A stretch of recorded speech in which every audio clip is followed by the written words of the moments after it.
Okey, Assalamualaikum dan apa khabar semua? Anda bersama saya lagi di channel Asmat Cikgu.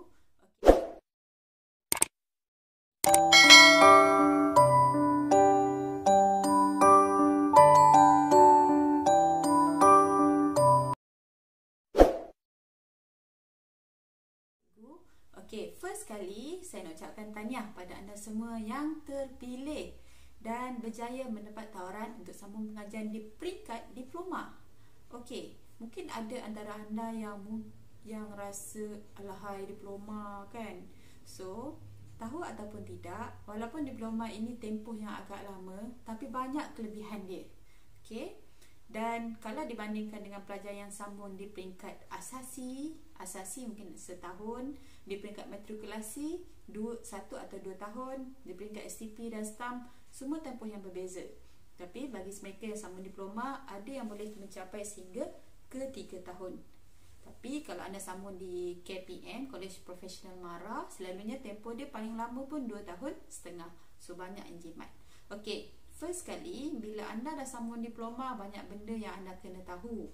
Okey, dari segi apa yang perlu anda buat, apa keperluan yang perlu anda ketahui. Okey, so benda-benda inilah yang akan menentukan anda cemerlang ataupun tidak di peringkat diploma. Dan tahu ataupun tidak, kebanyakan mereka yang cemerlang di peringkat ijazah sarjana muda adalah daripada mereka yang daripada peringkat diploma. So, apa lagi?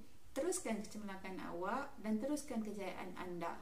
Okey, so apa tips untuk sambung pengajian di peringkat diploma? Okey, kalau peringkat dulu ataupun sebelum kes COVID-19 ini, okey, so pengajian di peringkat diploma ada tips berbeza. Tapi kali ini memandangkan KPT, Kementerian Pengajian Tinggi, dah arahkan untuk kita berada di dalam pengajian atas talian. So, ada beberapa tips yang cikgu boleh kongsi untuk anda semua aplikasikan semasa belajar di peringkat diploma. Okey, so kita katalah anda baru saja dapat tawaran untuk sambung pengajian di peringkat diploma.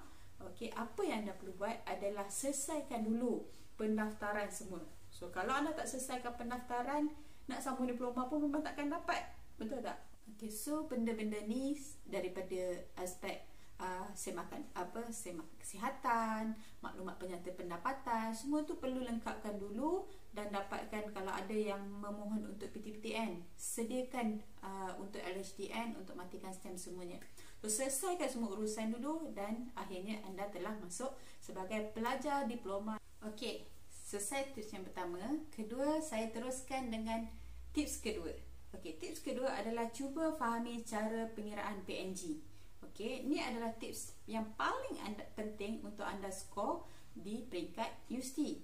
Okey, terutama peringkat diploma, tempoh dia agak lama.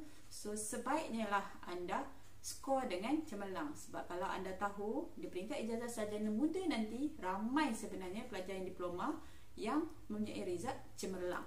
Okey, so pengiraan PNG ni sangat penting supaya anda tahu anda perlu utamakan subjek yang mana, jam kredit yang mana yang banyak yang perlu anda utamakan.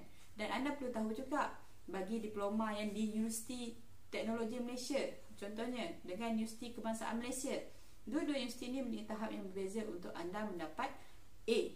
Okey, so tips yang kedua. Okey, tips yang ketiga adalah anda perlu tahu susunan subjek yang telah ditetapkan oleh universiti. Okey, kalaulah anda di setengah universiti ditetapkan terus. Okey, subjek apa yang akan ambil bagi semester 1, 2, 3 hingga 6. Okey, tapi kebanyakan universiti di Malaysia dan juga di luar negara, anda perlu susun sendiri subjek yang akan anda dapat. Contohnya, selalunya di semester 1 anda dah disusun subjek tersebut, tapi semester 2 aku nak kena ambil subjek apa? Okey, so ketahui satu persatu susunan supaya anda tidak ambil dan terlepas kelas yang banyak. Contohnya lah, selalunya untuk satu-satu subjek dia dah dihadkan untuk beberapa orang. Jadi kalau anda daftar lambat dan tak tahu menyusun subjek-subjek yang betul, okey, akhirnya anda terpaksa ambil subjek lain. Okey, itu sangat memberi kesan kepada pengajian anda. Contohnya, anda terpaksa ambil subjek matematik 2 dulu, baru matematik 1. Jadi pemahaman anda untuk subjek tersebut akan lebih sukar. Okey, so ketahui dulu susunan subjek bila anda dah mula berdaftar sebagai pelajar diploma. Okey, itu tips yang ketiga. Okey, so selesai tips yang ketiga, tips yang keempat adalah rajin-rajinlah untuk mencari bahan rujukan sendiri. Okey, bila dah berada di universiti, kalau sekolah dulu cikgu bagi tu, cikgu bagi ni, cikgu yang spoon feed. Tapi bila dah berada di peringkat universiti, anda kena pandai untuk cari bahan rujukan sendiri. So, carilah di kedai-kedai buku, carilah di internet yang berkait dengan subjek yang anda belajar. Jangan hanya berpandu pada satu buku. Sebab bila anda berada di universiti, ia perlu kepada capahan ilmu. Okey, so bila soalan yang diberi waktu soalan final, selalunya dia akan berikan soalan situasi. So apabila anda dapat menjawab dengan situasi menurut capahan ilmu berbeza, so itu lebih bagus dan senang untuk anda dapat skor dalam exam. Itulah yang juga cikgu amalkan. Okey, dan seterusnya, tips yang kelima adalah anda perlu rajin-rajinlah berhubung sesama antara satu sama lain. Okey, berhubung melalui apa-apa aplikasi. Okey, sama ada WhatsApp, Telegram, chat, IG, apa semua yang boleh menghubungkan anda dengan rakan-rakan anda yang lain. Sebab apa? Bila dah berada di universiti, anda dah tak boleh hidup seorang. Anda perlu hidup bersama.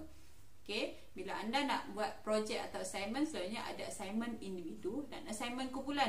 Anda tak boleh nak kata pada pensyarah, saya tak nak lah assignment kumpulan ni, saya nak individu je. No. Okey, sebab ada item untuk diukur dari segi kerja berkumpulan. Cubalah bayangkan kalau satu syarikat tu tak boleh nak bekerja dalam berkumpulan. So, inilah peringkat universiti adalah peringkat untuk mengukur dan melatih anda bersama kawan-kawan. Biarlah kat bilik, kat rumah awak tu anak tunggal pun tetap kena berkawan. Okey, so banyakkan aktif untuk bertanya. Selain daripada kawan-kawan, awak boleh tanya pada pensyarah. Banyakkan tanya juga kepada senior-senior. So macam mana nak dapatkan senior? Sebab saya sekarang ni aplikasi online, saya pun tak kenal senior. Okey, tanyalah pada pensyarah anda, senior mana yang boleh saya rujuk untuk faham lagi subjek ni dan lebih mudah untuk anda skor dalam peperiksaan. Okey, so tu saja tips yang cikgu boleh share untuk kali ni. Semoga dapat amalkan dan cemerlang dalam peringkat diploma.